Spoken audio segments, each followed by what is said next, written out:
शंकराचार्य जी का जो वेदांत दर्शन था, इनका यह मानना था कि मनुष्य का जो जीवन है उसका अंतिम उद्देश्य क्या है? उसका अंतिम उद्देश्य है मुक्ति प्राप्त करना। और उस मुक्ति को हम कैसे प्राप्त कर सकते हैं? उस मुक्ति को हम प्राप्त कर सकते हैं ज्ञान मार्ग की सहायता से, यानी कि ज्ञान वाले रास्ते पे चल करके, ज्ञान को प्राप्त करके ही हम मुक्ति के द्वार तक पहुंच सकते हैं और मुक्ति का आलिंगन कर सकते हैं, मुक्ति को प्राप्त कर सकते हैं।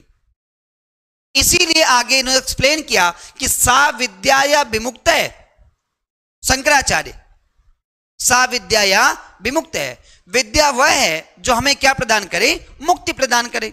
अब इस प्रकार की विद्या को प्राप्त करने के लिए हमें क्या करना है? हमें कुछ पाठ्यक्रम पढ़ने हैं।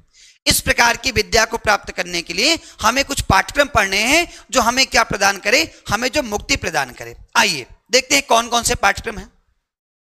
उसमें आपको बताया गया कि यदि आप इस प्रकार के पाठ्यक्रम को प्राप्त करना चाहते हैं तो अभी आपको आगे यहां से पाठ्यक्रम मेंशन कर दूंगा कि आपको क्या करना है।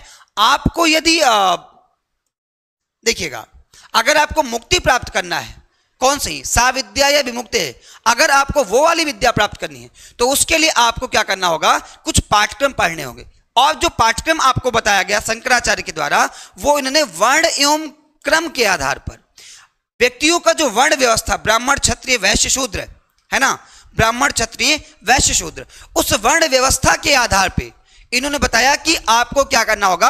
आपको शिक्षा प्राप्त करनी होगी। और उसके अंतर्गत बताया कि मनुष्य के अंतर्गत व्यवहारिक और आध्यात्मिक दोनों पक्षों के अलग अलग पाठ्यक्रम और क्रियाओं को आपको क्या करना होगा? प्राप्त करना होगा। बात करेंगे इसके विषय में अभी। आइए इनके अनुसार पहले हम शिक्षा के उद्देश्यों को देख लेते हैं। जो हमारा वेदांत दर्शन है, उस वेदांत दर्शन की ओर हम एक बार